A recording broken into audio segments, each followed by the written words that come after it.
Les vraies voix Sud Radio, 17h-20h, Philippe David, Cécile de Ménibus. C'est jeudi, on est ravis de vous retrouver comme tous les jours de 17h à 19h avec Philippe David. Et oui, ça va Philippe David? Ça va très bien Cécile, et vous? Écoutez, pas mal. J'ai eu plein de remarques suite au qui c'est qui l'a dit d'hier. Oui, On m'a dit que Philippe Bilger était un véritable punk. Son comportement rappelait les Sex Pistols sur scène à la fin des années 70. En tout cas, qui n'a pas eu beaucoup de résultats puisqu'on m'a fraudé. On a vous un parlez match de qui, là? nul. Ça ne peut pas commencer comme ça, l'émission. Je vous dis tout de suite, ça ne peut pas commencer comme ça. Non, parce que vous êtes en train de préparer psychologiquement votre propre fraude dans 45 hier, minutes. j'ai foiré. J'ai manqué. Foiré. Non, mais c'est une racaille, en fait. Non, mais vraiment, c'est pas un hooligan, c'est une racaille punk. J'ai l'impression de me dégrader sous une influence un peu Mais non, mais Philippe Bilger, plus il fait cette émission, plus il rajeunit en fait. Ouais, c'est ça. C'est génial. Je sais pas comment il va finir.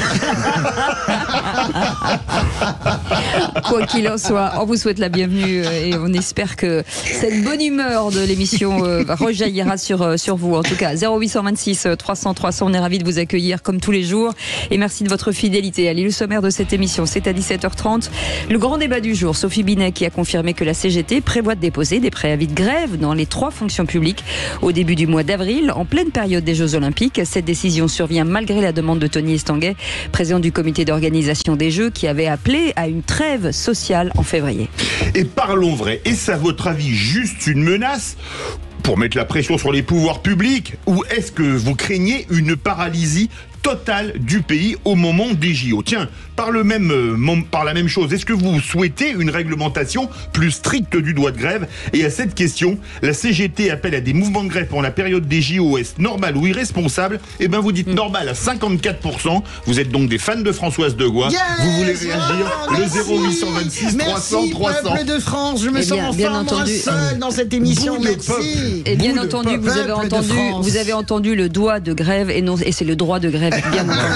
C'est important de le dire. Non, c'est un doigt de Porto en général. Un doigt d'honneur, généralement. Non, mais dit-elle celle qui bafouille tout le temps. C'est ça qui est bien. Allez, le coup de projecteur des vraies voix à 18h30, comme en 2023, en 2013. Vous voyez, ça commence avec François Hollande.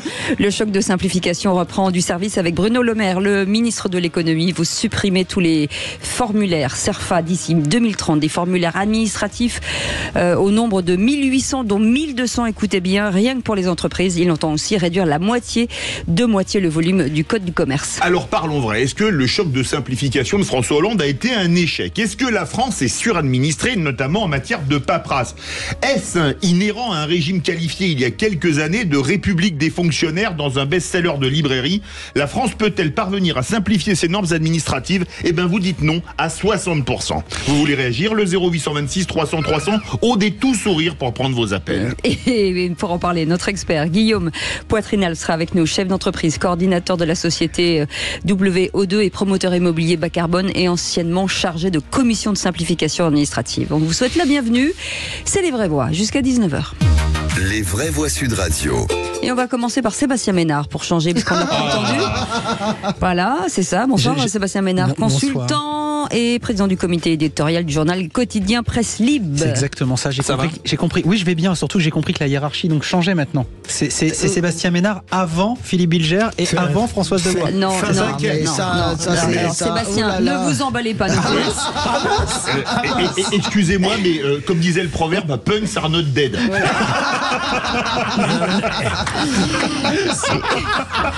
C'est juste que tout à l'heure nous avons largement reconnu Philippe Bilger et Françoise Degois. Oui. Donc on ne nous présente plus. Non mais tu te rends compte. Mais vous vous rendez compte. Vous faites partie des meubles. Non mais il y a un problème avec ces idées. Non mais il y a un problème avec Mordicus. Il y a un problème de. Vous êtes tellement famous. Non mais il y a un problème de démocratie dans cette émission. Je le dis tout de suite. On ne l'est jamais assez. Ah non mais attendez, travailleuse. Je vous appelle. Non mais Françoise, moi j'ai toujours été claire que ça serait la dictature. Hein. Vous savez quand même. Moi j'ai aucun problème avec ça. Excusez-moi, Françoise Degois qui parle de démocratie, c'est Mao Tse-tung qui parle des droits de l'homme. C'est un truc complètement à chaque fois anachronique. Bien sûr, je vous remercie. Non mais vous allez voir mon petit bonhomme, vous allez voir, hop, au Baogaï. Et directement. C'est le Laogaï. Le Laogaï ou directement le goulag, je ne sais pas encore. On fait les deux.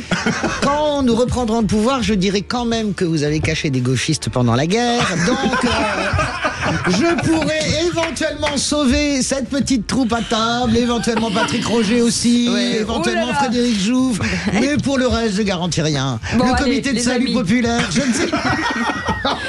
Et Françoise, tant qu'on nous a pas coupé le téléphone avec vos conneries, on va l'utiliser. 0826 300 300, Samy qui nous appelle de Paris. Bonsoir Samy. Pardon Samy, pardon. Bonsoir Samy. Bonsoir Cécile, bonsoir tout le monde. Salut. Comment ça va? Très bien, je vous remercie. Vous? Eh ben écoutez, nous on est très heureux. Vous avez vu, la bonne humeur est de mise. Absolument. On parle de quoi avec vous dans quelques instants, mon cher Samy? Alors, je souhaite parler de la pénurie de médicaments. Voilà, il nous a cassé le moral. Allez, non, mais là... ne bougez pas. Allez, on revient dans un instant. On écoute le répondeur au 0826 300 300. Oui, bonjour, Madame du Mélibus et son acolyte. J'aimerais dire un mot pour Monsieur Bilger, Philippe Bilger, le sage parmi les sages. Je viens de l'écouter ce matin sur Pro. Excellent, comme d'habitude. Donc, j'adore ce monsieur. Je trouve qu'il a des propos toujours très justes. Monsieur Pro qui essaie de lui couper la parole parce qu'il n'est pas d'accord. J'avais pas de mettre ça. Mais Monsieur Bilger, bravo de continuer votre combat. Et vous-même l'émission de Madame de Mélibus. Et c'est fantastique. Voilà, j'adore. Moi, je suis Éric de Lézigny. Voilà, merci beaucoup encore et continuez. Et qu'en pense mon acolyte? Excusez-moi, mais je vais me présenter. Mon nom est Lite, acolyte. Il vaut mieux être un acolyte ou une colite, en fait. Oui. Là, vous, ce serait une colite frénétique. Les amis, j'en profite pour remercier Éric de Lézigny. Ça fait du bien, ça fait plaisir, ces petits messages. Je voudrais savoir, rapport à ce qu'a dit Éric sur le combat que mène Philippe Bilger, je voudrais bien savoir lequel. Vous avez remarqué comment on a noyé les éloges c'est ça. cet auditeur dans des plaisanteries de garçons qui n'avait aucun intérêt. Allez, retour à pareil avec Samy. Samy, cette pénurie de médicaments que font les laboratoires. Un sujet important, on rigole, mais là c'est très important.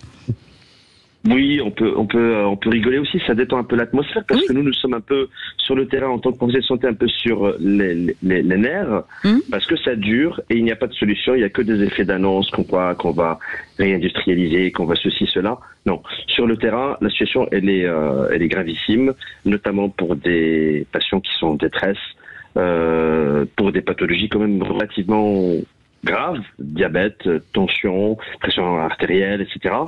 Et la situation ne s'améliore pas, je dirais même que elle empire en fait. Voilà. Mais comment vous faites vous parlez de pénurie de médicaments, est-ce qu'il y a des produits de substitution? Des génériques à la place de la molécule de labo? Comment vous faites, Il y en a pas. Alors à un moment, c'est devenu la guerre en Ukraine, comme si l'Ukraine fabriquait des médicaments de la planète entière. C'est faux, c'est pas vrai. Il y a forcément une certaine opacité, notamment par rapport aux prix de vente, qui sont plus intéressants en dehors de la France, étant donné qu'ici les prix sont réglementés par la sécurité sociale. Donc du coup, les laboratoires, ils trouvent des marchés qui sont beaucoup plus rémunérateurs. Donc du coup, ils n'hésitent pas en fait à détourner en fait leur lot vers des marchés qui sont beaucoup plus intéressants financièrement. François, bougez pas, Samy, bougez pas. Samy, j'ai une question. On me dit moi qu'il manque par exemple vraiment les antibiotiques là que prennent les enfants, la moxicilline, je crois. Tout à fait. Et également des traitements anticancéreux. Il y en a, tout à fait, je confirme. Oui, il y a certains traitements anticancéreux. On a des diabétiques, par exemple. Moi, j'ai eu 2-3 patients dont la glycémie s'est envolée ces 2 dernières semaines parce que on ne trouve pas leur traitement, c'est un traitement américain, et il n'y a pas de solution. Donc les laboratoires, souvent ce qu'ils font, et vous pouvez faire le test, étant donné que vous êtes journaliste, c'est d'appeler les laboratoires, vous allez tomber sur ce qu'on appelle une cellule d'information, mais en fait c'est juste une plateforme qui lit en fait un message sur un écran et vous donne une réponse. Oui, on va voir, mais il n'y a pas de solution sur le terrain. Samy, une petite réaction rapide de Sébastien Ménard. Oui, d'un papa qui a souhaité les 2 bougies de sa fille Ava Victoire hier et qui est souvent malade. Et quand je vois ma femme, sa maman, qui évidemment s'en occupe beaucoup plus que moi et qui passe des heures et des heures et des heures quand elle cherche des antibiotiques à faire 5, 6, 7 pharmacies. Bien sûr que ça. C'est exactement comme ça. Et en plus, la plupart des pharmaciens sont totalement dépassés. Alors certains trichent, voilà, disent au labo, j'ai plus rien, alors qu'ils en ont 3-4 de côté, etc. Voilà. Mais c'est un scandale. Voilà, c'est un scandale sanitaire et social. Merci beaucoup, Samy. Je l'ai pas vécu. Non, mais ça monte. Merci, Samy. C'est un vrai sujet. On en parle. On pourra faire une émission aussi. Oui, je suis d'accord. Là-dessus, c'est important. Merci beaucoup, Samy. On vous garde. On va essayer de vous faire sourire parce que ça aussi, c'est important. La bonne humeur. Plaisir, mais il a l'air fort. Oui, il a l'air fort. Et vous êtes bon? Qui c'est qui l'a dit, Samy, ou pas? Il est bon, je suis sûr. Hein, Samy? Oui. Vous êtes bon? Qui c'est qui l'a dit? Un petit peu, je peux essayer. Non, il va être bon. Non, mais je sais, je le sens. Ça sent le mec super balèze. Ça sent le mec qui est super préparé. Dans un instant, les 3 mots dans l'actu. C'est avec Félix Mathieu. On reprend le cours de cette émission et le réquisitoire du procureur. Bellamy, pas assez connu. Est-ce que c'est à cause de sa faute? On en parle dans un instant. Bienvenue, Samy. Et bienvenue. Ça veut dire quoi? Ça veut dire ce qu'on veut dire. Allez, c'est comme ça. Bienvenue et merci de nous accompagner. On est très très heureux. Je ne sais pas si vous êtes encore en train de travailler ou à la maison déjà avec votre petite pantoufle, qui sait? Les charentaises. Quoi, moi j'en mets le soir quand je rentre. Moi j'aimerais bien les avoir déjà au pied, ça me ferait plaisir. J'ai beaucoup un marché aujourd'hui. Oh mon petit chat, enlevez vos chaussures. Dans un instant, les 3 mots dans l'actu avec Félix Mathieu. De quoi parle-t-on, Félix? On va parler d'Emmanuel Macron qui affirme qu'il n'y a aucune limite ni ligne rouge dans le soutien de la France à l'Ukraine. De la ministre de l'Éducation aussi, elle assouplit le projet des groupes de niveau en 6e et en 5e en maths et en français. Et puis de la mairie de Carcassonne qui retourne le mauvais buzz de l'avenue Pierre Curie, écrit avec un Y comme le poulet au curry. Figurez-vous que ce mauvais buzz va pouvoir servir à la lutte contre le cancer. En 3 mots, ça donne donc limite, niveau et buzz. On en parle dans un instant. En attendant, le réquisitoire du procureur. Les vraies voix Sud Radio, le réquisitoire du procureur. Philippe Bilger. Et votre réquisitoire est sur François-Xavier Bellamy, dont un électeur sur deux déclare ne pas connaître ou ne pas avoir d'avis sur lui. Je rappelle qu'il est déjà député européen pourtant et qu'il est tête de liste DLR aux prochaines européennes. Absolument. C'est quelqu'un que j'aime beaucoup et qui est une sorte de personnage étrange dans un climat politique où la vulgarité domine. Il n'est pas le seul lors des dernières élections européennes, je trouvais que Raphaël Glucksmann faisait la paire avec lui et ils apportaient 2 philosophies, 2 modérations dans le débat. Raphaël Glucksmann, en restant très correct d'ailleurs, a davantage appris la pugnacité. Bellamy, à la fois je l'estime et en même temps il m'inquiète. Vous venez de rappeler qu'un Français sur 2 ou bien n'a jamais entendu parler de lui ou bien n'a pas d'avis sur lui. Et en ce sens-là, j'ai indiqué tout à l'heure que c'était peut-être à cause de lui. Parce que a-t-il trop de classe, trop de retenue, peut-être trop de modération? Est-il trop soucieux d'un langage châtié, pas assez d'une sorte d'affrontement qui resterait civilisé mais qui serait plus rude? C'est en ce sens-là que je m'étais permis de dire que c'était peut-être à cause de lui qu'il était trop peu connu. Voilà ce que je voulais dire et on peut admettre ce point de vue même si on ne vote pas pour la liste des Républicains, bien sûr. Oui, moi j'apprécie beaucoup la personnalité de François-Xavier. Moi je l'apprécie beaucoup. Évidemment, je voterai pas pour lui, mais je pense qu'il est, il est un peu hors du temps en réalité. Trop éduqué. Il est pas du tout adepte des punchlines. Il a besoin toujours de grands développements pour expliquer. Il y a ça qui fait qu'il est pas connu. Et puis il est coincé aussi. Les Républicains sont quand même coincés aussi sur le plan politique. Ils sont coincés entre Emmanuel Macron, Marine Le Pen. C'est compliqué. Ils sont coincés maintenant avec le PPE, c'est-à-dire le grand groupe. Il est d'ailleurs seul, lui, au sein du PPA, à prendre certaines positions. Bien sûr, mais donc voilà, c'est un petit mot de Sébastien Ménard. Le poids politique de François-Xavier Bellamy est, toute chose égale par ailleurs, à peu près ce que représentent aujourd'hui les LR. Voilà, donc ça reste moi en plus je le connais globalement assez bien, c'est quelqu'un d'intellectuellement très au-dessus de la mêlée, il faut le reconnaître. Éthiquement, En tout cas, il a une éthique intellectuelle et politique où il est totalement irréprochable. Voilà, en tout cas, c'est en tout cas pour ma famille politique, un adversaire politique très sérieux, mais dont le poids politique aujourd'hui est somme toute très relatif, équivalent à ce que représentent les LR. Merci, c'est votre Philippe. Famille politique, c'est laquelle? Macron. Oui.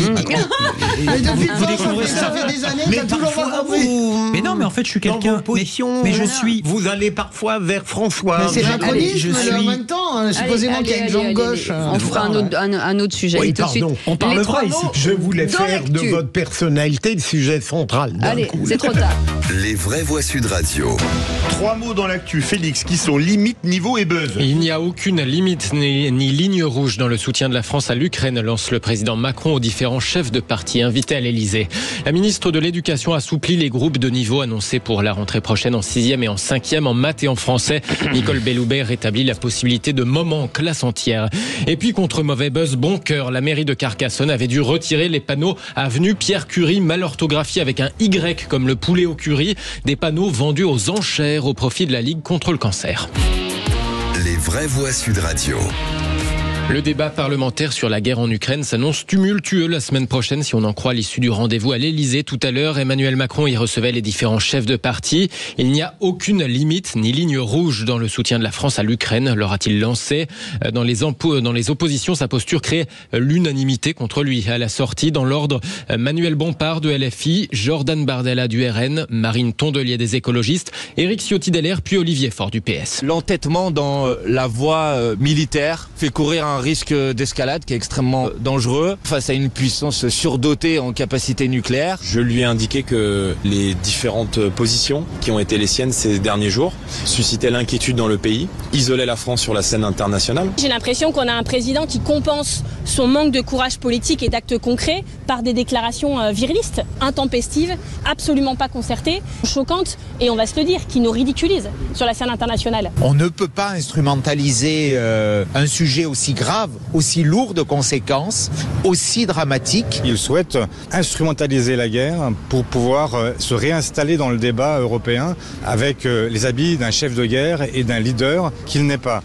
Manuel Bompard, Jordan Bardella, Marine Tondelier, Éric Ciotti et Olivier Faure à l'issue de leur rendez-vous avec Emmanuel Macron. Réaction du Kremlin, ces propos d'Emmanuel Macron augmentent l'implication de la France dans la guerre en Ukraine. Ni limite, ni aucune limite, ni ligne rouge, y compris la guerre nucléaire, Philippe Bilger. Je pense qu'il est... Aucune limite. Oui, mais bon, j'espère que le président n'a pas voulu dire ce que vous lui prêtez, mon cher Philippe. Moi, je suis très gêné quand même par ça, parce que la réalité, c'est que Ciotti et Faure ont absolument raison. Il pense qu'il va se sortir du drame des Européennes. Ce qu'il attend, la déculottée du 9 juin par la guerre, c'est pas possible. On peut pas faire ça. Le deuxième mot, puisqu'on est en retard, niveau. Nicole Belloubet annonce assouplir la mise en place de nouveaux groupes au collège. Oui, de ces groupes de niveau en maths et en français. La nouvelle ministre de l'Éducation réaffirme dans Le Monde le principe de ces groupes de niveau dès la rentrée prochaine en 6e et en 5e, mais nous allons introduire une certaine souplesse pour les principaux, dit-elle. Il va appartenir au chef d'établissement de voir à quel moment dans l'année il faut rassembler les élèves en classe entière pour examiner la composition des groupes. Alors Nicole Belloubet, dans cet entretien, rétablit donc l'air de rien l'idée de moment en classe entière. Elle assouplit de fait le discours de Gabriel Attal quand il était lui-même à l'éducation. Ces groupes de niveau, c'est l'une des annonces du choc de savoir, mais l'idée avait fâché les syndicats. D'ailleurs, ils manifestaient encore cet après-midi. Reportage à suivre dans les journaux de demain matin. Troisième mot, buzz. La mairie de Carcassonne entend rendre utile son mauvais buzz sur les panneaux de rue mal orthographiés. Ou l'art de retourner en positif, une affaire qui avait plutôt attiré les moqueries au début, quand les employés de la ville avaient dû retirer en toute urgence des panneaux avenue Pierre Curie mal orthographiés. Bonjour à tous, cette semaine, nouvelle recette.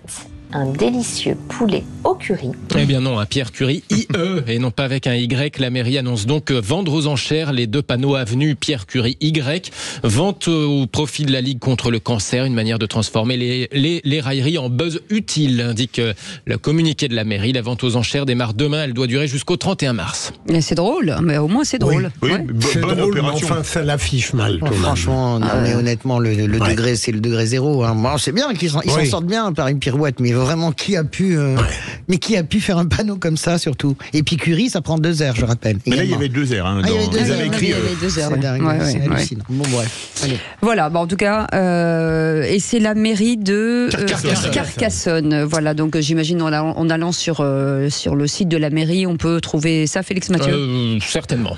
Allez, très bien, ok. Carcassonne, une ville très appréciée par Aude, notre standardiste, évidemment. Oui, parce que Carcassonne, l'Aude, vous l'avez peut-être. Carcassonne, standard. Oui, Carcassonne, l'Aude. Ouais. Oh là, standard. c'est pas grave. Allez, standard. Sonne comme téléphone 0826. Bon, c'est pas grave. Allez, dans un instant, c'est le grand débat du jour. La CGT annonce déposer plusieurs préavis de grève dans les 3 fonctions publiques pour la période des Jeux Olympiques 2024. Oui, alors parlons vrai. Est-ce à votre avis juste une menace pour mettre la pression sur les pouvoirs publics ou est-ce que c'est vraiment une menace sérieuse? Est-ce que vous craignez une paralysie du pays au moment des Jeux Olympiques? Souhaitez-vous une réglementation plus dure du droit de grève? Et à cette question, la CGT appelle à des mouvements de grève pendant la période des JO. Est-ce normal ou irresponsable? Vous dites normal à 61%. Vous voulez réagir? Le 0826 300 300. Et avec nous, Baptiste Talbot, coordinateur de la CGT Fonction Publique et membre de la commission exécutive de la CGT. Bonsoir, merci d'être en direct avec nous. Est-ce que les Jeux Olympiques doivent être absolument une vitrine sociale? Les droits sociaux doivent être respectés en toutes circonstances. On en parle dans un instant. 0826 300 300. Aude vous attend, bien entendu, derrière ce numéro. À tout de suite. C'est Vraie Voix de ce jeudi. Philippe Bilger, président de l'Institut de la Parole, Françoise Degois, éditorialiste Sud Radio, et Sébastien Ménard, consultant et président de ce comité éditorial du journal quotidien Presse Libre. Et vous, au 0826 300 300, tout de suite, chers amis, le grand débat du jour. Les Vraies Voix Sud Radio, le grand débat du jour. Pourquoi y aurait-il une trêve olympique? Parce que ça fait des mois qu'on répète la même chose et que tout le monde s'en fiche, ça commence à être très fatigant. Il faut en effet perturber très clairement les Jeux Olympiques, eh bien nous les perturberons. Quelles sont les conditions sociales de ce travail? Comment est-ce qu'on va héberger tous les travailleurs et travailleuses qui devront venir en Ile-de-France pour les JO? Le logement, c'est une catastrophe. Alors que les Jeux Olympiques aujourd'hui posent énormément de problèmes et de questions. Et si, pour se faire entendre, il faut qu'il y ait des mouvements d'arrêt de travail, de grève, qu'ils aient lieu.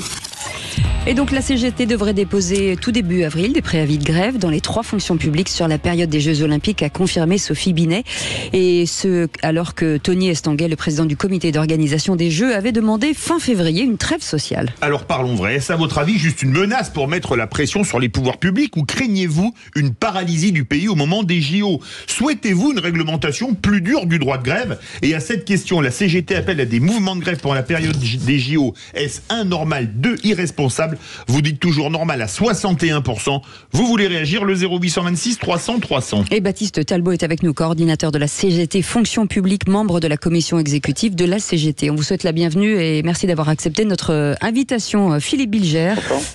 Bonsoir. On a déjà eu l'occasion à plusieurs reprises, ma chère Cécile, mon cher Philippe, de parler de tout cela et de confronter nos antagonismes avec Françoise notamment.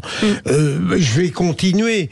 Moi, ce qui me surprend, j'espère qu'en effet, ça n'est qu'une menace et que le moment venu, devant les revendications parfois légitimes, il y aura une négociation, une transaction et que, évidemment, on ne perturbera pas les Jeux Olympiques. Mais ce qui me surprend, c'est la tranquillité avec laquelle on entend une syndicaliste dire « Ah, s'il faut perturber les Jeux Olympiques, eh bien, on le fera tranquillement. » Mais dans quel monde vit-on et dans quelle nation est-on pour que, d'une certaine manière, la voix de la France, parce que moi, je crains le pire avec ces JO, mais enfin, c'est quelque chose qui peut constituer un ornement national, on décrète tout simplement qu'on est prêt à le battre en brèche, à le troubler.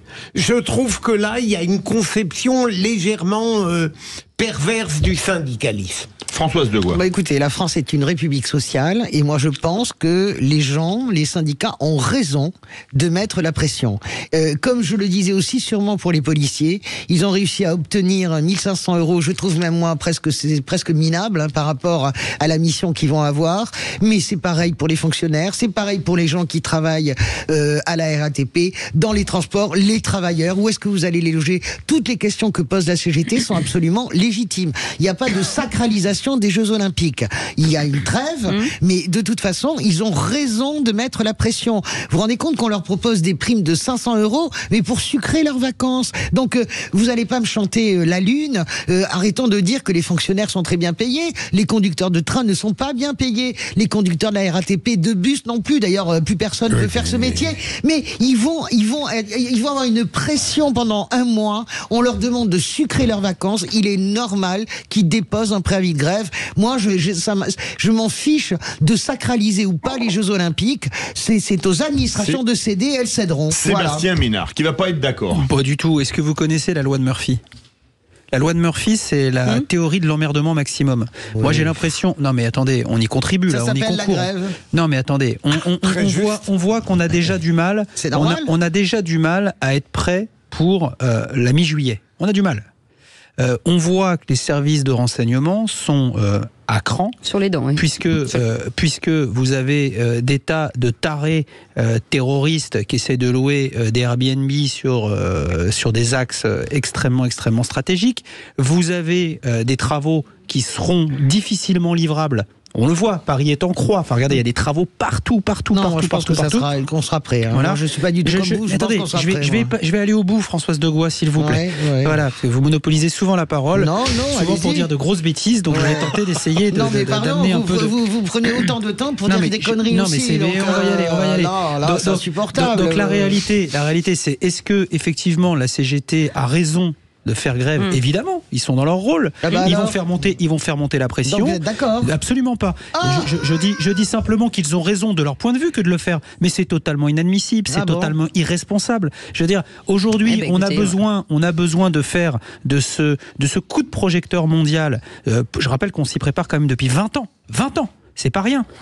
On avait raté, quand il y a eu les JO de Londres, on avait raté Paris, on a Paris 2024. Il faut en faire une réussite, il faut que ça soit une fête, il faut que ça soit la plus belle vitrine, je dirais, à l'échelle internationale, de ce que la France est capable d'offrir de mieux. Qu'est-ce qu'on va faire? Des grèves dans les transports publics? Quand on voit le niveau d'emmerdement, c'est inadmissible. Allez, il faut que Baptiste Talbot réponde, parce que quand même, Baptiste Talbot, j'imagine que les réponses, à part celle de Françoise Degois, ne vous aller vers Françoise. Pas du tout. C'est normal, parce que vous dites... Allez, on le laisse parler. Baptiste, allez-y. Je vous remercie. Non, moi, je voulais souligner, j'entends parler d'irresponsabilité. L'irresponsabilité, aujourd'hui, elle est clairement du côté du gouvernement, parce qu'en fait, il faut quand même savoir que c'est seulement depuis l'automne 2023 qu'on commence un peu sérieusement à parler un peu précisément des conditions dans lesquelles les personnels de la fonction publique vont travailler pendant les JO. Donc, la préparation et la mise en danger des JO, elle est clairement du côté du gouvernement. Ça, c'est la première chose. Deuxième chose, on a formulé des demandes extrêmement précises et extrêmement sensées. Donc ça vaut pour la CGT, ça vaut aussi pour tous les syndicats. C'est-à-dire qu'on demande dans quelles conditions les agents qui vont devoir venir travailler en Ile-de-France vont être logés. Parce qu'il y en a un certain nombre qui vont faire venir de province, par exemple des personnels soignants. On demande dans quelles conditions les personnels en question vont être aidés pour la garde d'enfants en période de congé scolaire. Et on demande quelles seront les compensations pour les agents qui, en particulier, vont devoir, pour un certain nombre, repousser leur congé d'été. Dans un contexte, je veux quand même le dire, extrêmement lourd dans la fonction publique, parce qu'on parle beaucoup de dettes en ce moment. Le gouvernement, il est très en dette avec les fonctionnaires. Il y a la dette du Covid et de la reconnaissance du Covid qu'on attend toujours. Il y a une dette salariale, puisqu'aujourd'hui, il faut quand même savoir qu'on est sur une politique d'austérité salariale et qu'il n'y a pas d'augmentation de salaire dans la fonction publique, ou en tout cas des augmentations de salaire qui ne sont pas du tout au niveau de l'inflation. Donc le contexte, il est déjà très inflammable, et donc nous, on ne comprend pas pourquoi le gouvernement ne prend pas ses responsabilités, avec les organisations syndicales représentatives qui, de manière unanime, demandent des réponses précises à des questions précises. Il se trouve qu'il y a une réunion le 12 mars prochain au ministère de la fonction publique, donc c'est la semaine prochaine. Là, le gouvernement, il a toutes les cartes en main pour calmer le jeu, faire en sorte que les choses se passent bien, mais ça suppose qu'enfin, ils répondent aux revendications. C'est ce que je veux dire. Honnêtement, Philippe, en une minute, la réalité, c'est que ce gouvernement, comme toujours sur cette question, laisse pourrir. Moi, je veux bien qu'on crie au scandale. Vous savez très bien que ça se passera bien. À la fin, vous savez, moi, j'ai couvert des JO avant en tant que journaliste. Dans tous les pays du monde, c'est comme ça. Vous avez, à part la Chine, où évidemment, il y a eu des centaines de morts, nord et on a rasé les Routangs dans le cœur de Pékin. Mais à Londres, c'était pareil. Et c'est logique. Et c'est normal. Nous sommes des grandes démocraties. Il n'y a pas d'esclavagisme. Il n'y a aucun esclavagisme. Nous ne sommes pas la Chine, justement, qui organise les JO et qui laisse bosser des ouvriers pour 200 yuan par mois. Voilà, j'ai pas le sentiment que nos concitoyens, fonctionnaires, sont des esclaves, sont pas les esclaves de l'État France. Mais si, ce qu'on va leur demander pendant la période des JO, mais vous réalisez, mais vous accepteriez, vous, du haut de votre statut, Sébastien, d'être par exemple infirmier à Biarritz, de monter à Paris et de ne savoir même pas à l'heure actuelle où est-ce que vous allez dormir. Vous allez dormir dans un foyer sur nos Cotra, vous? Non mais sérieusement, soyez sérieux 2 minutes. Je voudrais poser une question à Monsieur Talbot. Oui, Baptiste Talbot. Est-ce que vous accepteriez, Monsieur Talbot, au moins que les revendications sociales, même si on les trouve légitimes, est-ce qu'il est normal de les placer au-dessus, par exemple, d'une forme d'intérêt national qui va permettre à la France, je l'espère, de s'illustrer par l'organisation impeccable de Jeux Olympiques? Moi, vous voyez, ça n'est même pas le fond de vos revendications que je discute, c'est le fait, avec une forme de presque d'évidence pour vous, d'être prêt à installer ces crises en plein Jeux Olympiques, alors qu'en réalité, vous allez d'une certaine manière les troubler et les désorganiser. Mais monsieur, ce qu'il faut bien avoir en tête, c'est qu'aujourd'hui, les conditions ne sont pas réunies pour que les choses se passent bien. Oui. C'est-à-dire, au-delà de la question de la réponse en revendication, les services publics, ils sont dans un état tel aujourd'hui qu'on est en très grande difficulté pour faire face à nos missions. Il n'y a pas suffisamment de personnel dans les hôpitaux. Il y a tout un tas de questions qui s'opposent dans tout un tas de secteurs, parce qu'il y a la fonction publique. Enfin, moi, je suis usager des transports franciliens, et voilà, là aussi, il y a quand même beaucoup à regarder. Donc nous, on est prêts à contribuer en assumant nos missions à ce que les choses se passent bien. Mais enfin, il y a quand même un minimum. Il faut que les personnels, par exemple provinciaux, ils sachent où ils vont dormir. Il faut qu'ils sachent comment ils vont faire garder leurs enfants. Et quand même, la moindre des choses, c'est que s'il y a des contraintes supplémentaires, du travail supplémentaire, c'est que ce travail soit rémunéré. Enfin, moi, je sais pas. On demande la base de la base. Par ailleurs, tout ça, je veux quand même souligner que tout ça ne représente pas des moyens financiers extensibles. Donc voilà, si le gouvernement veut trouver des solutions, le gouvernement peut trouver des solutions. On est donc le 7 mars, les JO, c'est c'est le 26 juillet à peu près. Donc il y a largement le temps. Il y a un des principes des préavis de grève, et d'ailleurs je souligne que pour l'instant il n'y a pas encore de préavis transversaux qui sont déposés. Nous, ce qu'on dit, c'est que si on n'a pas de réponse rapidement, on va arriver au stade de déposer les préavis de grève. Et je veux rappeler, donc on prévient quand même, on n'a pas encore déposé les préavis, on prévient qu'on va le faire. Donc le gouvernement l'a balayé dans son camp. Et je rappelle quand même qu'une fois qu'un préavis de grève est déposé, la loi prévoit que les parties concernées doivent négocier. Donc ça sera l'occasion, enfin, pour ce gouvernement d'avoir des négociations. Parce que par exemple, il faut savoir que dans la fonction publique, il n'y a pas depuis des années de négociations salariales, comme il y en a dans toutes les entreprises privées. On part au 0826 300 300, le sujet fait réagir, direction Carcassonne. Bonsoir Guillaume. Bonsoir très cher Philippe, bonsoir Cécile, bonsoir à tous. Une question très courte, vous êtes restaurateur à Carcassonne, vous proposez pas du poulet au curry vu le tour de table de Félix Mathieu? J'ai cru comprendre qu'on parlait de nous ici, je pensais apprendre une nouvelle recette de cassoulet au curry, mais non. Alors on vous écoute sur les menaces de grève pendant les JO, Guillaume. Oh, eh ben écoutez, moi honnêtement c'est insupportable. C'est insupportable à chaque fois qu'une grande pouvoir de nuisance comme ça puisse faire abus de pouvoir. Voilà, c'est simple. Je crois que personne ne remet en cause le droit de grève, ça c'est certain. Mais par contre, il faut bien se dire que dans tous ces mouvements-là, il y a du pouvoir de nuisance extrême. Moi, si je veux faire grève, je peux pas. Si je fais grève, on va me regarder dans la rue bizarrement. Et la plupart de la majorité des Français sont comme ça. Quand on veut manifester, parfois on n'est pas écouté. Eux, par contre, ils ont évidemment le pouvoir d'être écoutés. Et je pense qu'ils en abusent. Ils en abusent et c'est vraiment abusé. Moi, ça me met hors de moi. Et voilà, je supporte pas cet abus de pouvoir qu'ils ont et à toujours menacer et à revendiquer. Il y a des travails, certes le travail est pénible, on a vu pour les contrôleurs, quand j'entendais qu'on défendait la pénibilité parce qu'ils étaient séparés de leur famille 3-4 jours, il y a des travails beaucoup plus durs. Voilà, donc c'est pas sur vraiment la pénibilité. Allez, restez avec nous Guillaume, merci de votre témoignage. Samy de Paris. Rebonsoir Samy. Oui, rebonjour, rebonsoir Cécile. Alors moi, rebonsoir Philippe. Moi, je suis un peu partagé sur la question.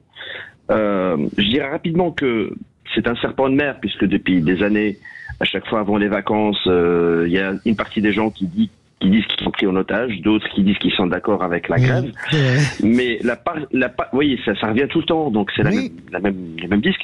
Le problème cette fois-ci, c'est que, ce qui est particulier, c'est qu'on n'a pas de chance, puisque les JO tombent en fait à un moment où je pense qu'on n'a jamais eu en fait un exécutif aussi méprisant à l'égard des syndicats. Je pense, sur les 3-4 derniers présidents de la République, nous n'avons jamais eu un exécutif qui donne une fin de non-recevoir sans mesurer les conséquences aux syndicats. Et de l'autre côté, nous avons aussi des syndicats, donc c'est une question de action-réaction. Les syndicats voyant qu'ils ne sont pas entendus, et on a bien vu ce qui s'est passé avec les retraites, etc., tout ce que ça a mobilisé et comment ça a été balayé d'un revers de main, où Martinez est parti pour laisser la place à Binet, Laurent de l'autre côté il est parti à la CFDT pour laisser sa place. Donc du coup, oui. On va poser la question. Poser la question à Baptiste Talbot. Baptiste Talbot, vous avez entendu ce qu'a dit Samy, que finalement vis-à-vis, l'État n'avait pas grand regard sur vous, quoi qu'il arrive.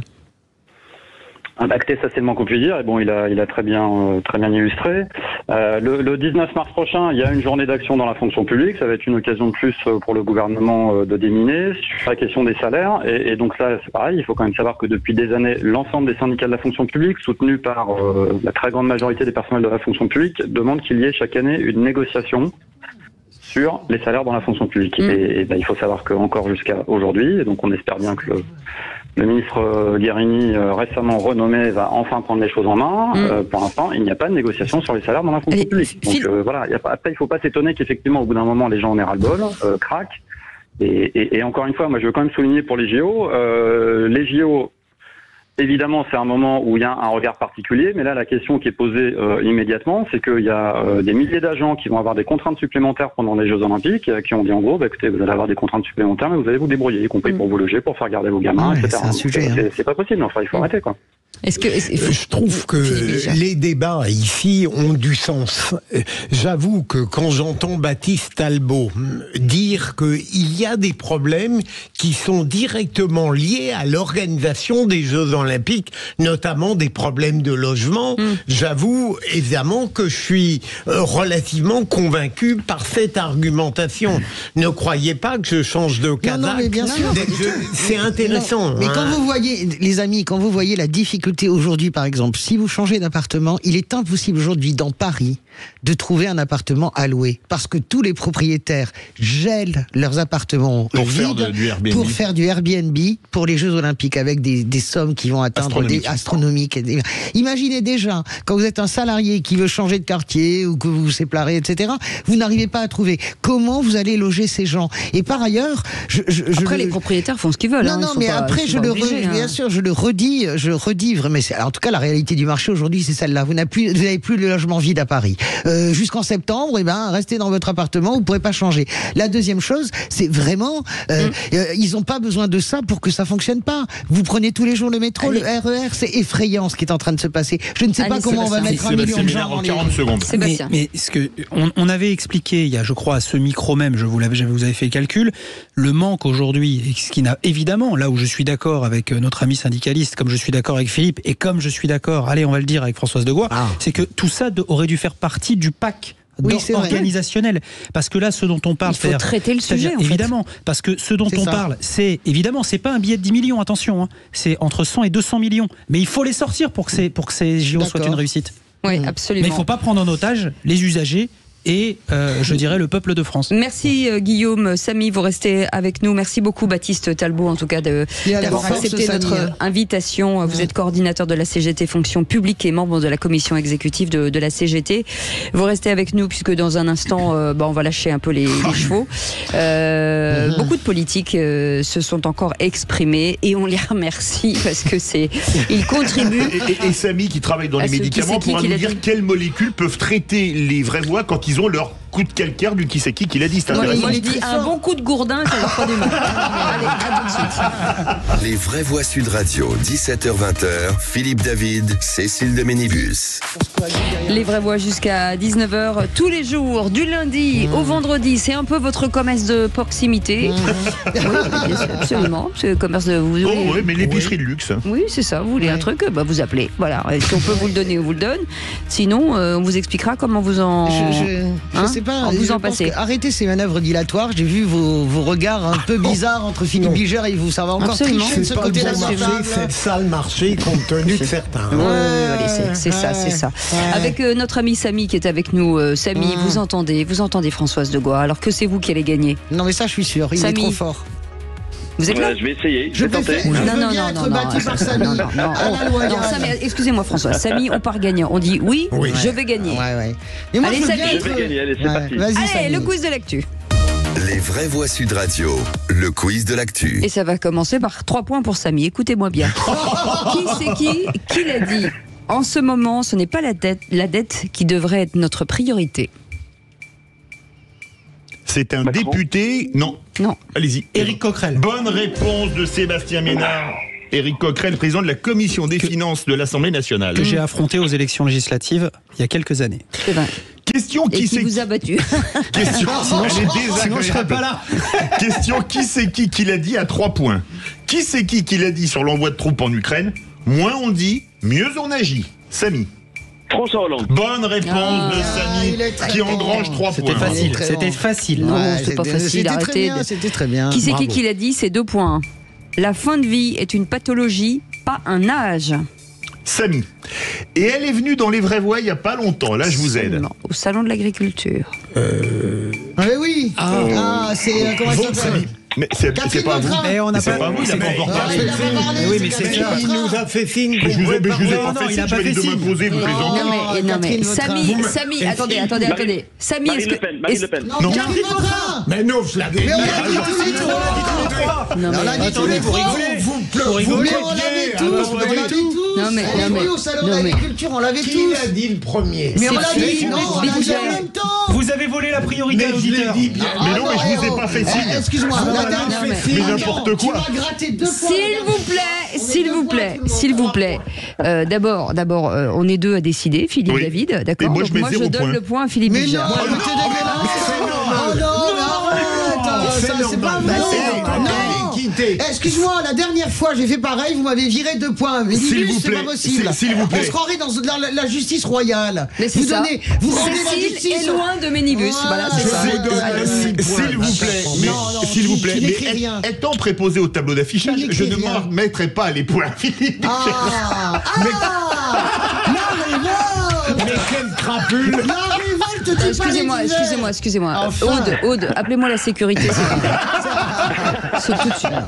Il est là. Si vous voulez l'évacuer, il est là. Bon, faites ce que vous voulez, moi c'est pas très grave. Ok, très bien. Allez, qui c'est qui l'a dit? Écoutez, c'est pas grave. Moi je sais que psychologiquement Philippe Bilger a gagné, je m'en fous. Allez, 3 points. Samy et Philippe Bilger ont gagné. Comme ça, c'est réglé. C'est 3 points. Qui c'est qui l'a dit? Bruno Le Maire est une véritable sangsue. Il nous pompe notre fric. Samy. Le président du Parti communiste. Oui. Il l'a dit, le président du Parti communiste, Fabien Roussel. C'était ce matin sur Sud Radio. Il est très bon. Qui c'est qui l'a dit? À 3 points. Le gouvernement a été composé d'une façon assez baroque. Ce qui compte, c'est l'équilibre politique. Il ne faut pas que la Macronie marche sur une seule jambe. Samy.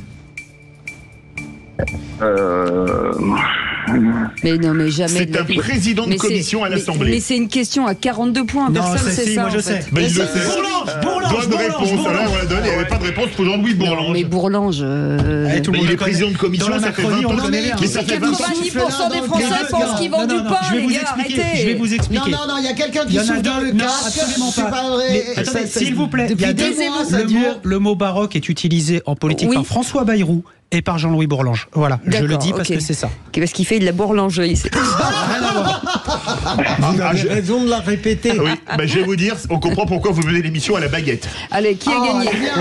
Qui a gagné? Écoutez, c'est Samy et Philippe.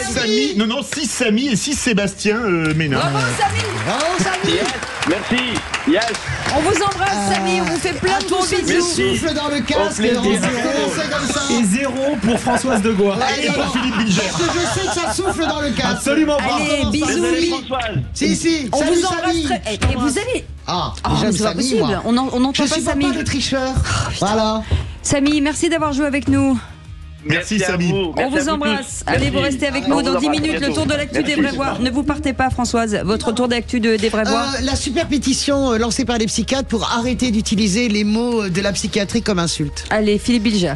Yael Braun-Pivet, insulte ou non Jean-Luc Mélenchon. Et avec vous, Sébastien Ménard. Hubert Reeves et les agriculteurs. On en parle dans un instant, pardon pour le retard. On embrasse notre réalisateur Benoît qui n'en peut plus de vous. Allez, merci. Les vraies voix Sud Radio, 17h-20h, Philippe David, Cécile de Ménibus.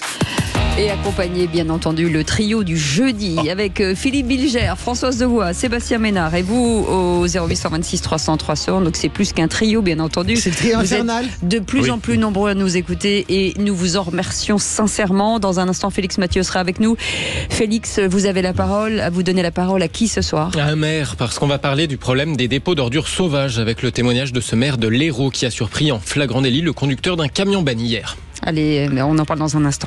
Il y a une semaine, les vraies voix étaient en direct du Salon de l'Agriculture depuis le stand Coram où elles dégustaient des produits issus du terroir pyrénéen, des produits de qualité, des produits fabriqués en France. Et on voit rouge en apprenant que la multiplication des contrôles par les pouvoirs publics suite au mouvement des agriculteurs a révélé que sur les 2000 premiers, 683 étaient en anomalie, pour reprendre le terme de l'administration, avec le Made in France. En clair, vous avez acheté des lasagnes au bœuf argentin, du carré d'agneau néo-zélandais, du porc espagnol, du foie gras bulgare ou de la tomate turque en pensant acheter français et vous avez été roulé dans la farine ukrainienne par des personnes véreuses que je n'hésiterai pas à qualifier de voyous. Faites le compte vous-même, un contrôle sur 3 relevait de pratiques frauduleuses. Bercy a annoncé, je cite, que 413 avertissements allaient être adressés aux établissements dont les non-conformités relèvent d'une méconnaissance de la réglementation et que pour les manquements les plus graves, 130 demandes de mise en conformité seraient faites par voie d'injonction, 2 amendes administratives seront dressées et près de 150 procès-verbaux pénaux seront adressés à la justice. Mais sachant que ce délit est passible de 2 ans de prison et 300 000 € d'amende pour les personnes physiques et jusqu'à 10% du chiffre d'affaires pour les personnes morales, on peut dire que les sanctions sont particulièrement légères. Si je m'appelais Philippe Bilger et que je devais requérir contre ces fraudeurs, je demanderais la peine maximale. Malheureusement, l'État se contente de peine de principe. Philippe Bilger. Philippe, que je comprenne bien, je suis très lent ce soir. Ça veut dire que des sociétés étrangères... Non, des sociétés françaises vous vendent un produit made in France et il n'est pas made in France. Tout ça parce qu'il est emballé. Tout ça parce qu'il est emballé en France, en fait, en réalité. Voilà. Est-ce que vous vous souvenez de l'affaire des lasagnes à la viande de cheval? Eh bien, parce que le minerai, ce qu'on appelle le minerai, sachez que quand vous achetez ça à 3 €, vous mangez du minerai congelé, c'est-à-dire une espèce de conglomérat de viande, et qui était passé, non, vous vous souvenez, par la Pologne, par la Turquie, par la Roumanie, et avec à chaque fois des intermédiaires qui se graissent la pâte. Et quand vous donnez du cheval au prix du bœuf, c'est rentable. Sérieusement, vraiment, soyez très vigilants, les gens. Et moi, je suis d'accord avec Philippe, honnêtement, franchement, si vous pensez vraiment que vous allez arrêter le trafic avec des sanctions comme ça, c'est lamentable, franchement. Sébastien Ménard. Moi, je me sens, avec ma casquette d'entrepreneur dans la foodtech, nous, c'est une problématique qu'on connaît bien. C'est-à-dire que vous avez des tas d'acteurs. Nous, on est européens et on fabrique tout en France. Voilà. Ah, ça c'est bien. Mais c'est pas le cas d'un certain nombre de mes concurrents que je ne citerai pas, qui parfois font fabriquer très loin de France et d'Europe, font transiter ça par l'Allemagne et la Grande-Bretagne. Voilà. Quand même. Mais attention, c'est une pratique qui n'est pas c'est pas uniquement que dans la bouffe. Vous avez ça dans les équipements pour enfants. Vous avez ça dans des Non, mais sur la bouffe, c'est dangereux, Sébastien. C'est un des normes sanitaires. Évidemment. Absolument. Merci beaucoup, Philippe David. Tout de suite, le dépôt sauvage avec vous, Philippe. Félix Mathieu, je vais y arriver avec ces Philippe. Félix, c'est compliqué. Hein. Oui. Allez, je vous emmène à Saint-Brest, dans l'Hérault, avec un phénomène auquel sont confrontés beaucoup de maires à travers la France, le problème des dépôts d'ordures sauvages. Illustration avec le maire d'une commune de l'Hérault qui a surpris un artisan en flagrant délit hier avec son camion ben. Bonsoir Laurent Jaoul. Bonsoir. Merci d'être avec nous dans Les Vraies Voix sur Sud Radio, maire de Saint-Brest dans l'Hérault. Vous êtes donc tombé nez à nez avec cet homme qui déchargeait son camion ben en pleine garrigue, en fait comme si de rien n'était, presque il voyait pas le problème. Exactement. Alors c'était pas un camion, c'est une dizaine de camions qui ont été déversés dans la garrigue avec plusieurs tonnes de déchets. Et en effet, je l'ai pris en flagrant délit. Alors là, vous lui avez donné 24 heures pour tout enlever, c'est ça ? Exactement. J'ai déjà engagé une procédure pénale, administrative, en tant que maire et avec mes pouvoirs de police de maire. Et puis je lui ai donné 24 heures pour enlever sa merde, quoi. Il a déposé. Maintenant, il faut qu'il la récupère et qu'il aille l'évacuer ailleurs. Il trouvait ça plus pratique et plus économique que d'aller à la déchetterie, par exemple. C'est ça le motif. Je sais pas si c'est le motif. Il travaille, il est en train de rénover une maison dans une commune voisine. Il a trouvé rien de mieux que de venir dans la garrigue de Saint-Brès pour déverser ses déchets, les gravats, le plâtre, de la terre, des agglos, des planches, voilà, tout ce qu'on peut trouver sur un bâtiment. Il a cru bon de venir le déverser sur notre commune. Et quand vous lui avez fait cette injonction, il a été correct avec vous ou... Alors, il a été correct, oui, mais pas de violence, quoi. Pas de violence, mais il a surtout essayé de m'enfariner parce qu'il m'a dit qu'il avait l'autorisation d'un agriculteur qui lui avait donné l'autorisation. Il s'avère que il a déversé ça sur une parcelle communale et l'agriculteur qui a la parcelle qui jouxte celle de la commune que j'avais contacté, bien évidemment, ne connaissait pas ce monsieur. Donc il a essayé de m'enfariner avec un mensonge et donc je lui ai dit que ça ne marchait pas, quoi. Monsieur le maire, qu'est-ce qu'il risque ? Alors, il risque déjà la saisie de son véhicule, il risque une peine d'amende de 15 000 euros, et puis une procédure devant le pénal, avec le casier judiciaire qui sera tartiné. Donc voilà, il y a quand même des risques avec une forte amende, bien évidemment, et la saisie du véhicule. Vous n'avez pas eu peur, monsieur le maire, à un moment donné, parce que j'ai le souvenir du fait divers tragique du maire qui s'était fait tuer dans le Var, ou en tout cas dans le sud de la France, à cause de ça. Est-ce qu'il y a un moment donné où vous n'avez pas ressenti en tant que maire une forme d'appréhension ? Non, je dois avouer que non. Je me suis pas laissé intimider. C'est pas la première fois. Hein. Moi, vous savez, je suis un maire qui protège son territoire. Il n'est pas le premier que je coince. Mais vous l'avez filé, pardonnez-moi, vous l'avez filé pour arriver à trouver le lieu. Il y a quelqu'un, vous avez des indices qui vous ont dit attention. Pas du tout, je l'ai pas filé. En fait, un voisin m'a averti, il me dit voilà, depuis quelque temps, il y a un camion qui fait des allers-retours. Et donc, comme cette parcelle se trouve dans une enclave, eh bien, je suis allé l'attendre sur place. C'est ça, carrément courageux. Allez, Sébastien Ménard. Il y a un truc, monsieur le maire, moi je ne suis que petit conseiller municipal de Biarritz, mais il y a un truc qui marche aussi chez nous, c'est ce que communément les anglo-saxons appellent le name and shame. N'hésitez pas à faire une photo, n'hésitez pas à communiquer sur le fait que vous l'avez pris en flag, et n'hésitez pas à dire ce qu'il en court, et que vous allez aller jusqu'au bout pour qu'il répare cet impair. Croyez-moi, l'exemple et l'exemplarité, quelque part, ça donne de bonnes leçons à tous les autres. C'est un peu ce que vous avez fait d'ailleurs, monsieur Jaoul. Alors exactement, on me dit que je n'ai pas que monsieur a un droit à l'image. Oui, on m'a dit que monsieur avait un droit à l'image, que je ne pouvais pas publier sa photo. Alors moi, le droit à l'image, je vais vous dire, c'est pas un problème pour moi. J'ai publié sa photo, la photo de son véhicule, et ça circule sur tous les réseaux sociaux. Il n'est pas le premier. J'ai aussi par le passé fait des opérations retour à l'envoyeur, c'est-à-dire que quand je sais où habite la personne, je viens avec le véhicule de la mairie c'est bon, ça. Et je charge le camion et je déverse ça devant la porte du délinquant. Il s'avère que là il est domicilié à près d'une centaine de kilomètres de Saint-Brès. Donc voilà, j'ai préféré utiliser une autre méthode, mais s'il avait été domicilié pas très loin à quelques kilomètres de Saint-Brès, je pense que j'aurais fait la méthode du retour à l'envoyeur, à lui déverser tout devant sa porte. Merci monsieur le maire.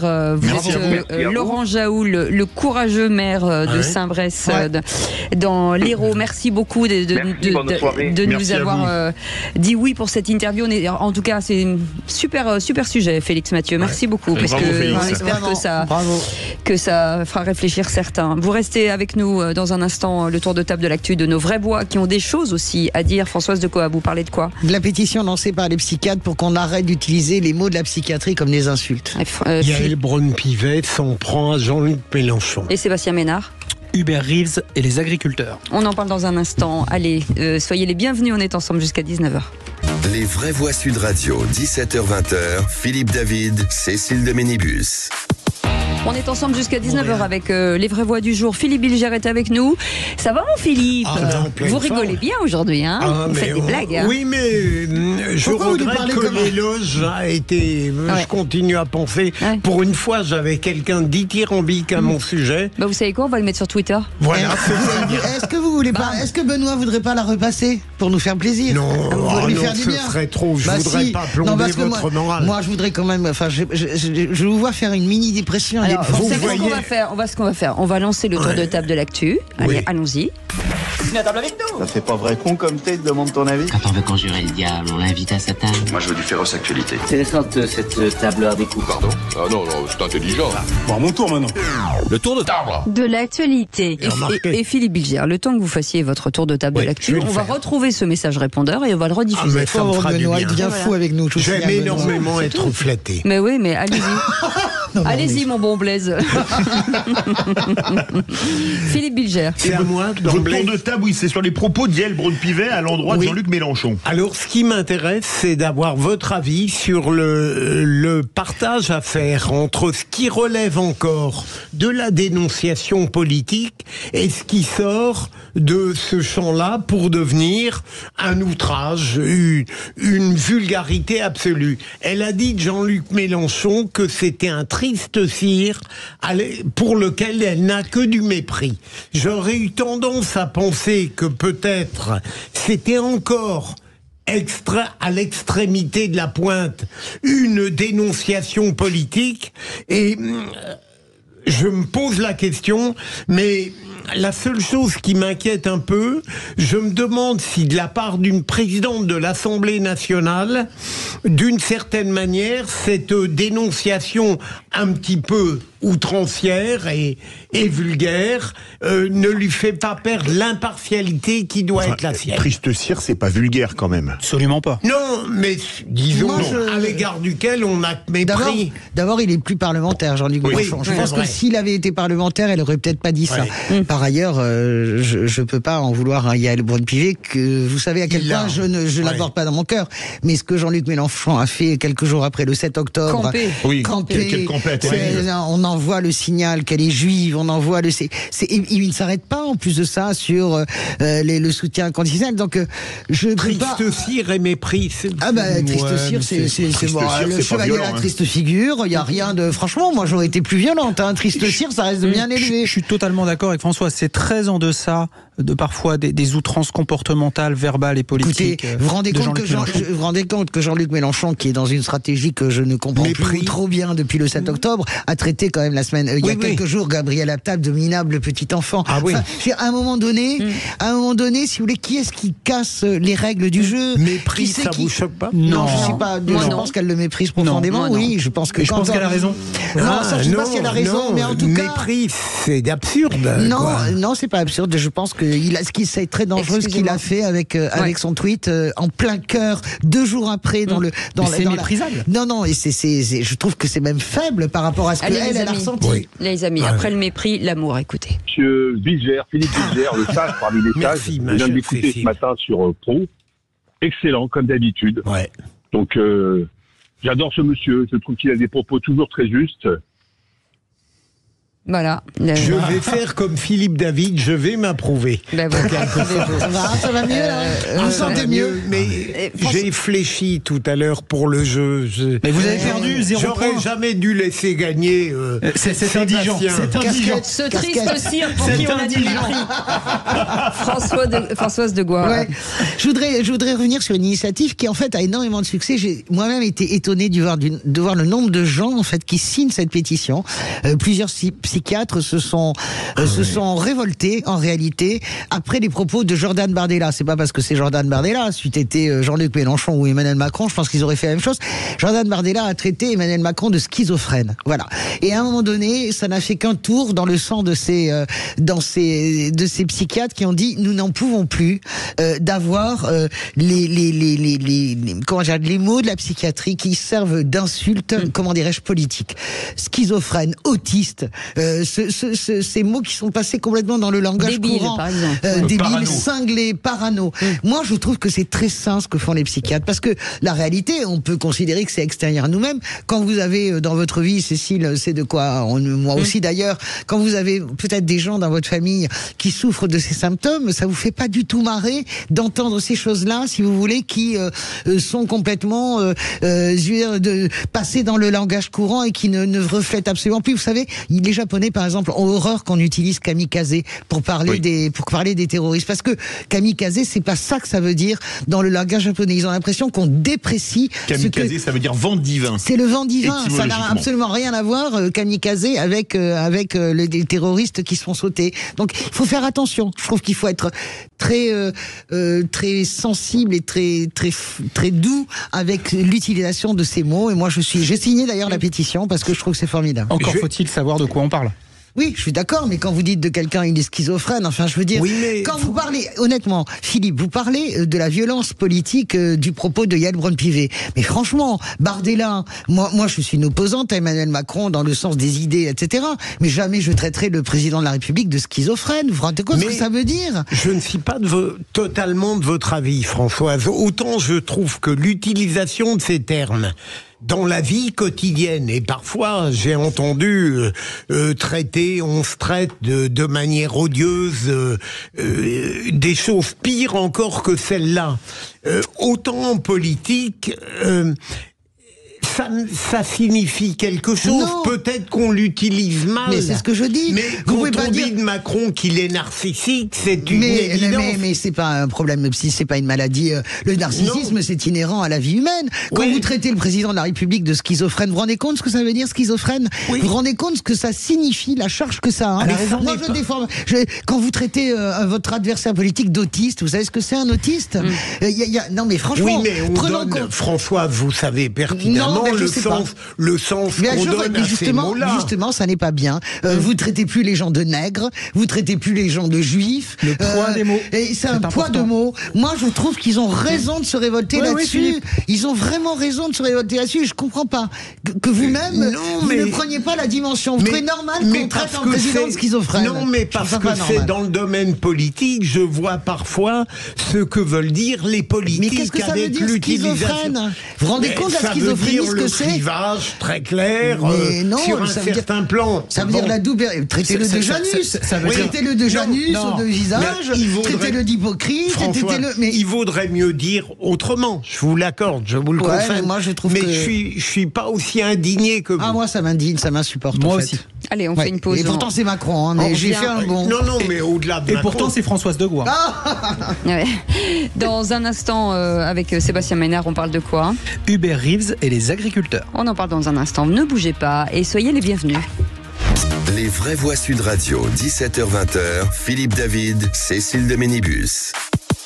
Bienvenue dans les vraies voix. On est ravis de vous accueillir tous les jours. Osez 0826 300. Ça fait 400 ans qu'il fait de la radio, il a toujours pas compris que quand c'est rouge, on parle plus. Mais là, pour une fois, j'avais une blague qui valait presque celle de Philippe David. Alors Non, une idiotie. Accident dans un taxi écossais, 40 morts. Elle était brève, ma chère Cécile. Elle était bien. Elle est bien. Elle est pas mal. Allez, le tour de table de l'actu des vraies voix, c'est au tour de Sébastien Ménard. Hubert Reeves et les agriculteurs. Alors, il y a quelques jours, en pleine crise agricole, qui est ouverte évidemment, qui n'est pas terminée malheureusement, j'ai cherché s'il y avait des solutions dans la presse, de bonnes idées, etc. Et je suis, je dirais, dans mes archives personnelles, je retrouve un papier d'Hubert Reeves de 2007. Hubert Reeves, c'est l'astrophysicien médiatique, c'est ce grand vulgarisateur de talent sur, je dirais, les grands secrets de l'univers, et c'est aussi, et ça c'est moins connu, un humaniste écologiste. Ah oui, vraiment. Et en fouillant, je me suis dit, mais qu'est-ce que lui proposait finalement il y a 16 ou 17 ans? Qu'est-ce qu'il proposait face à ce qu'on constate tous, c'est-à-dire une transformation profonde du monde agricole? Alors évidemment, un agriculteur en Inde ou en Afrique ne ressemble en rien à un agriculteur en France ou plus communément en Europe, parce que tout s'est mécanisé, industrialisé, je vais faire un barbarisme linguistique, chimisé. et globalisé. Voilà. Et dans ce monde mondialisé, finalement, où nos agriculteurs français sont en concurrence avec d'autres agriculteurs du les monde, Indiens, les Chinois, les Argentins, les Australiens, etc., les Brésiliens. etc. Je me dis, mais qu'est-ce que lui proposait? Lui, en fait, il proposait d'abord de respecter le sol, de respecter la terre, de respecter le climat, de respecter finalement le vivant. Ça paraît complètement con, mais c'était ce qu'il proposait. Il proposait aussi, évidemment, tout ce qui peut être et tout ce qui peut se faire, évidemment, de saison. Il proposait des circuits courts. D'ailleurs, c'était pas un antre du bio, parce qu'il disait finalement faire du bio pour faire du bio et aller le chercher à 3 ou 4 000 km pour avoir des fruits ou des légumes bio, c'est pas nécessairement la panacée. Mais il y a un truc, et on l'a dit déjà sur cette antenne, il disait, mais la responsabilité, à la fin de la fin, la responsabilité pour, quelque part, revenir à une agriculture, je dirais, durable, respectueuse de l'environnement, mais à la limite, au diable, l'environnement, de l'humain surtout. Il disait finalement, c'est de la responsabilité de qui? Du consommateur. C'est la responsabilité du consommateur. C'est la responsabilité du politique. Et c'est la responsabilité de l'électeur.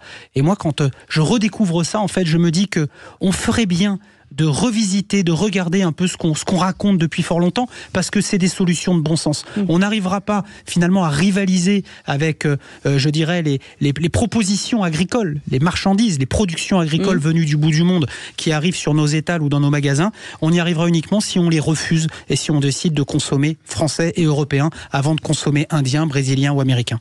Philippe Bilger. Encore une fois, c'est très intéressant ce que vient de dire Sébastien. Mais est-ce que je doute un peu de la faculté citoyenne de refuser les choses comme ça? Je suis pas persuadé. Il faudrait. Est-ce que le citoyen va être tellement conscient du combat à mener qu'il sera prêt à faire les efforts qui conviennent? Je suis sûr, parce que la peur panique et atavique de notre menace de l'espèce va grandir.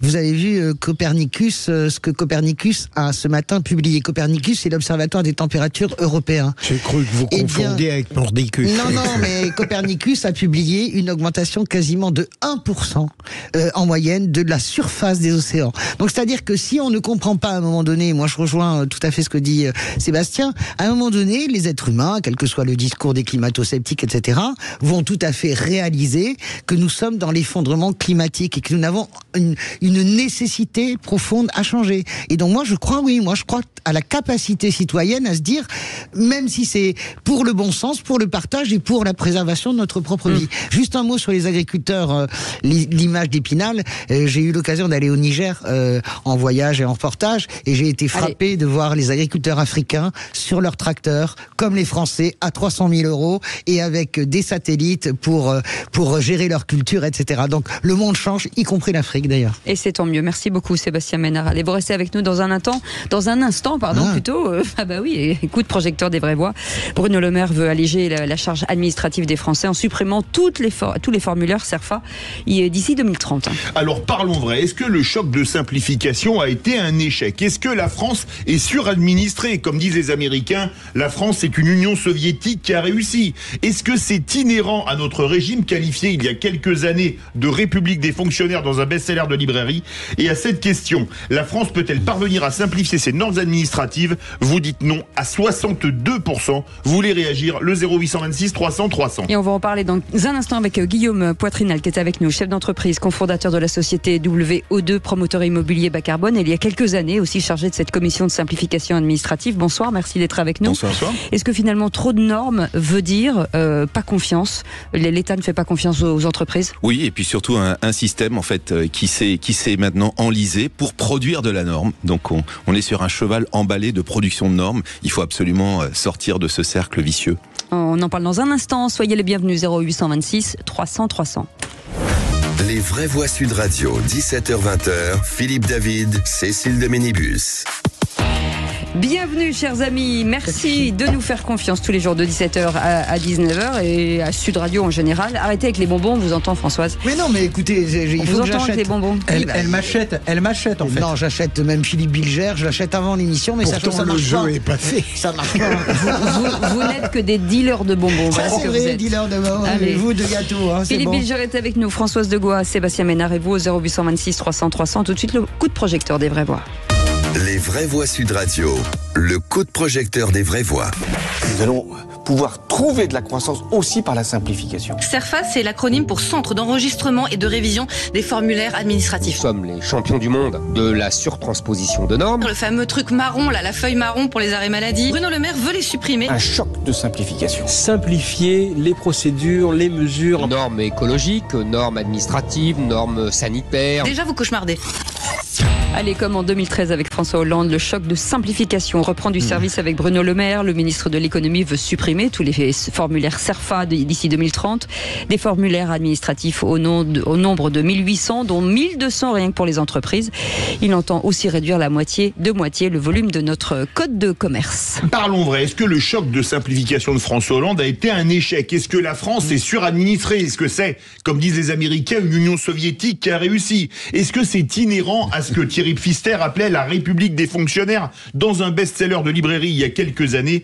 Et à cette question sur Twitter, la France peut-elle parvenir à simplifier ses normes administratives? Vous dites non à 63%. Vous voulez réagir? J'attends vos appels au 0826 300 300. Et on va en parler avec Guillaume Poitrinal qui est avec nous, chef d'entreprise, cofondateur de cette société WO2 et promoteur immobilier bas carbone et ancien chargé de la commission de simplification administrative. Merci d'être avec nous ce soir. Philippe Bilger, enfin de la simplification.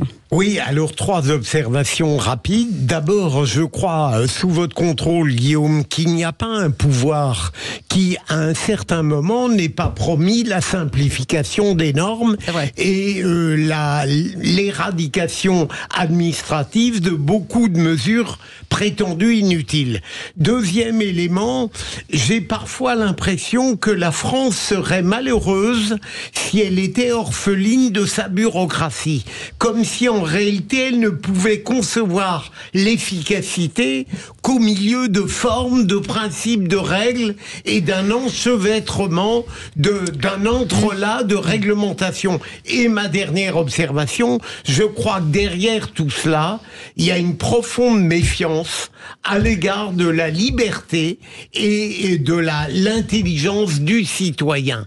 Il faut l'enfermer parce qu'on a peur de sa liberté. Françoise Degois. Moi, je ne serais pas aussi radical. Je pense que, bien sûr, il y a des normes qui sont complètement ubuesques. Parfois, c'est kafkaïen.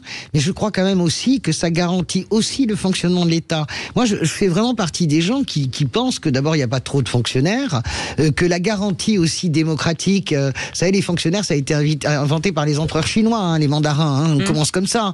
Donc, que la garantie démocratique, l'ossature d'un État, c'est aussi ses fonctionnaires et ses hauts fonctionnaires. Moi, je ne fais pas partie des gens qui tapent sur les hauts fonctionnaires. Donc, je suis un peu, comment dirais-je, partagé. J'attends le point de vue de Guillaume Poitrinal parce que mon sentiment, c'est qu'il y a parfois, bien sûr, des excès kafkaïens. Mais il y a quand même une garantie, c'est comme le délire sur il faut supprimer les normes. Non, mais les normes, certaines normes sont nécessaires et nous garantissent bien sûr des conditions d'hygiène, des conditions alimentaires, etc. Et je pense que certaines normes administratives garantissent aussi le bon fonctionnement de l'État. Un chef d'entreprise, Sébastien Ménard. Oui, un chef d'entreprise qui a aussi été entre 2004 et 2005 conseiller du ministre de la fonction publique et de la réforme de l'État. Tu es d'accord avec moi à un moment donné? Oui, mais en fait, j'aime pas dire ça. Non, mais tu as raison, parce que j'aime pas trop dire ça de mes copains actuellement aux affaires, parce que c'est jamais simple de faire versus critiquer, parce que critiquer, regarder, commenter, c'est toujours beaucoup plus facile. Mais force est de constater qu'on raconte quand même, honnêtement, et je vais aller pour une fois, vous allez me l'accorder, Cécile, je vais utiliser un gros mot, on raconte quand même beaucoup de conneries. Voilà. Parce que tous les gouvernements, depuis 20 ans, 25 ans, 30 ans, nous disent qu'il y a trop de normes, qu'on va réformer l'État, qu'il faut faire plus simple. Oui, la RGPP de Sarkozy, voilà. C'est un échec, la révision générale des politiques publiques. Mais je ne dis pas le contraire. Voilà, c'est que chaque politique, chaque président, chaque Premier ministre et chaque ministre chargé et mes amitiés à mon ami Stanislas Guerini, mais on est tous en train de raconter qu'on va faciliter les choses, qu'on va fluidifier les accès, qu'on va faire moins de paperasse, etc., etc. Moi, devenu patron, je peux vous assurer que je croule sous la bureaucratie, je croule sous la paperasse. Si honnêtement, je ne suis pas aidé par des collaboratrices incroyables, je passe plus de temps à faire un métier qui n'est pas le mien. Mon métier, je suis entrepreneur de la foodtech, c'est la foodtech et c'est ça. Et c'est pas de répondre à 12 contrôles, etc. Évidemment, on a besoin de respecter les lois, les règles, etc. Mais ça ne doit pas nous empêcher de travailler. On a un juge de paix autour de cette table. On ne sait pas encore. Faites la synthèse à la François Hollande. Je ne vais pas faire de synthèse à la François Hollande. Vous avez raison. Tous a raison. Tout le monde a raison ici autour de cette table. Oui, il faut de la norme. Bien sûr qu'il faut protéger les gens. Bien sûr qu'il faut organiser un pays avec des règles stables, lisibles, etc. Oui. Après, c'est comment? Moi, je vais vous donner un chiffre. Depuis 20 ans, on a produit 14 millions de nouveaux mots obligatoires issus dans la loi ou les règlements. 14 millions. Alors pour vous donner un ordre, personne ne sait ce que c'est 14 millions de mots obligatoires. C'est 1000 mots obligatoires de plus par jour, y compris le samedi et le dimanche. Tous, on est obligés de connaître cette loi. On ne peut pas passer à côté de cette loi. On est obligé de connaître 1000 mots obligatoires de plus par jour. C'est dingue. C'est juste dingue. Alors qu'est-ce qu'on fait? Alors qu'est-ce qu'on fait? Eh bien, un an tous les 10 ans, un an tous les 7 ans, là c'était il y a 10 ans le dernier choc, eh bien un an tous les 7 ans, on va dire, allez, on fait un choc de simplification, et c'est très amusant d'ailleurs que on ait repris le mot choc qui avait été inventé par François Hollande, donc là nous entrons dans un nouveau choc de simplification, ce qui m'amuse, parce que ça fait 10 ans que j'explique qu'il ne faut pas de choc. Ça fait 10 ans que j'explique qu'il faut du re-engineering, c'est-à-dire en fait un vrai comité qui s'attaque à ce corpus de règles considérables. Je répète qu'il y a autant de textes obligatoires en France que dans toute l'Europe réunie. Donc il faut regarder à l'étranger. Est-ce que on est plus protégé en Allemagne qu'en France? Est-ce que les entreprises sont... La réalité, c'est qu'en fait, il n'y a pas plus de délinquance parmi les entrepreneurs, il n'y a pas plus de délinquance parmi les gens en Allemagne ou en Belgique qu'en France. Pour autant, on est les champions de cette bureaucratie. Donc et ça coûte cher aux entreprises. Ça coûte très cher aux entreprises. Et alors, ça coûte très cher aux entreprises, évidemment, parce qu'il faut du monde, et ça c'est dans votre entreprise, pour s'occuper et répondre ces papiers. Ça coûte aussi très cher en désespoir, ça coûte très cher en projets qui n'existent pas, mais c'est pas simplement aux entreprises. Ça coûte très cher parce que monsieur le maire, il peut pas construire sa piscine, il peut pas la rénover. Ça coûte très cher en rond-point, ça coûte très cher en hôpitaux publics. Non, mais moi, excusez-moi, moi j'adore votre discours, mais il y a un moment donné, il faut arrêter de prendre les gens aussi pour des cons. Si ces normes existent, c'est qu'elles ont un sens. Non, écoutez, je veux bien qu'on soit un pays de débiles, d'idiots, etc. Les gens sont pas plus idiots. Est-ce que vous pensez que ça a un sens de demander, excusez-moi, Guillaume, je termine. Vous prenez l'exemple de la mairie, des permis de construire, etc. Mais moi, je trouve c'est très bien que ce soit super normé. Je vous assure, quand vous voyez les délires et les dérives dans des endroits que je connais bien, qui sont le sud de la France, etc. Regardez les catastrophes. Ça n'a pas été normé, les constructions au bord de la mer. Maintenant, vous avez des gens qui perdent absolument tout, qui perdent même la vie. Vous n'avez pas besoin d'1,50 m de documents pour dire cette zone est protégée, on construit pas dessus. Vous n'avez pas besoin. Vous avez besoin d'une phrase. C'est ça que je vous dis. Moi, quand on m'arrête, écoutez madame, quand on m'arrête un projet utile, d'accord, bas carbone, en bois, pendant 1 an, pour faire une enquête faune et flore, dans un site industriel où il n'y a pas 1 mètre carré de pleine terre, pour aller rechercher un coléoptère ou un lézard, sur les 4 saisons, sur une friche industrielle polluée, à Nanterre Université, je vais vous emmener, vous allez me dire si c'est utile. Non, mais moi je pense que c'est utile, oui, moi je pense que les jachères sont utiles. Quand on me dit, je ne regarde pas ce que vous faites, c'est-à-dire que sur ce projet, je vais faire 6 hectares de plantés, on veut pas regarder ce que je vais faire, on me dit, non, on a trouvé un coléoptère et un lézard, on m'a bloqué pendant 1 an, et on me gèle 3000 mètres carrés. C'est un non-sens, mais tout le monde dit que c'est un non-sens. Est-ce que c'est utile d'avoir la déclaration des congés des boulangers en préfecture? Eh bien, sachez, chère madame, que jusqu'en 2014, depuis la Révolution française, les boulangers étaient obligés de déclarer leur congé en préfecture. Est-ce que vous voulez que je vous raconte, s'il vous plaît, c'est grave. La norme la plus débile que j'ai vue de ma vie? Alors, je sais pas si elle existe encore, c'était il y a 40 ans, j'ai été stagiaire chez Renault, et on m'avait dit, j'étais juste un étudiant, on m'avait dit, un truc délirant sur les normes en France, sur une voiture, les essuie-glaces sont un équipement obligatoire, mais pas le pare-brise. Et à quoi servent les essuie-glaces si vous n'avez pas de pare-brise? C'est débile, c'est idiot. Non, mais laissez-moi, je veux bien que vous fassiez de la démonstration par l'exemple et par l'absurde. Je pense qu'il y a des choses absurdes. Sur la déclaration, tout à fait, si c'est vrai, c'est tout à fait absurde. C'était le cas, vous l'avez dit. Sur la question des coléoptères, c'est comme tous ces débats sur effectivement les crapodromes, etc., pour faire passer les crapauds pour qu'ils soient pas... Mais c'est super important. Il y en a, bien sûr. Je vous ai expliqué quand même que c'est pas ce qu'il dit, Françoise. Mais si, c'est ce qu'il dit. Non, je dis, est-ce que j'ai besoin de vous bloquer votre chantier pendant 1 an pour savoir ça? La réponse est non. Donc en fait, le problème, c'est pas le fond. Tout le monde est d'accord sur le fond. Le problème, c'est la forme. Oui, et ce qui m'amuse, c'est que vous défendiez cette complexité administrative, alors que quand moi je parle au préfet, madame, au préfet, quand je parle aux fonctionnaires de catégorie B et C qui sont derrière le guichet, eux-mêmes me disent. Non, mais moi je la défends pas. Quand je parle aux directions de l'urbanisme des villes, eux-mêmes me disent, monsieur Poitrinal, dans votre permis de construire, il faut savoir, il y a la moitié qu'on ne lit pas. Il y a la moitié des documents de permis de construire qui n'y pas. Mais ils me disent attention, cher monsieur, faites très gaffe parce que c'est là-dessus que vous allez avoir les recours. Non, mais bien sûr. La preuve par le DUF qui a annulé l'ouverture d'une usine en France qui créait 500 emplois parce qu'il y avait des recours qui duraient pendant 10 ans parce qu'il fallait enquêter sur la faune, la flore, etc. Le problème, vous l'avez un peu évoqué, ne vient pas du fait que il est évidemment nécessaire d'édicter certaines normes, mais on pourrait le faire en une phrase et qu'ensuite ce sont les modalités qui sont détaillées, précisées de telle manière qu'elles créent une complexité qui égare tout le monde. Le regretté ministre Badinter avait proposé qu'on réduise le code du travail à 50 articles. Il n'est pas spécialement de droite, Badinter. Non, mais je sais. Donc, dans le truc. Pourquoi ? Parce que 50 articles bien vus, intelligible par tous, ça fait gagner du temps et finalement les gens sont probablement mieux protégés avec 50 articles qu'avec 10 000 articles illisibles. Et moins les recours. Moi, c'est autre chose, ça n'a rien à voir avec les normes. Alors comment est-ce qu'on y arrive ? Parce que c'est ça qu'il faut. Comment est-ce qu'on y arrive ? Comment est-ce qu'on désintoxique ce pays ? On s'occupe du corpus et moi je pense qu'il faut refaire ce qu'on avait fait il y a 10 ans, c'est-à-dire avoir une vraie commission mais permanente et qui mange de la norme, qui simplifie, qui fasse le re-engineering. C'est possible, nous on avait passé 460 normes de simplification, mesures de simplification en 1 an, donc il suffit de s'y coller. Et puis 2, on travaille sur la production de cette norme. Pourquoi ? Parce que c'est un jeu à 3 bandes. Vous avez parlé des hauts fonctionnaires. Nous avons les hauts fonctionnaires les plus qualifiés du monde entier. Parce qu'on a eu l'ENA, etc. dans le truc. Il faut s'en féliciter. Mais la conséquence, c'est qu'en fait, la loi, elle est de plus en plus travaillée, si vous voulez, dans le truc. Donc, ce jeu à 3 bandes entre hauts fonctionnaires, cabinet ministériel et puis le Parlement, il faut le simplifier. Il faut redonner un tout petit peu de sens pour qu'on n'arrive pas à cette aberration de 14 millions de mots obligatoires en plus en 20 ans.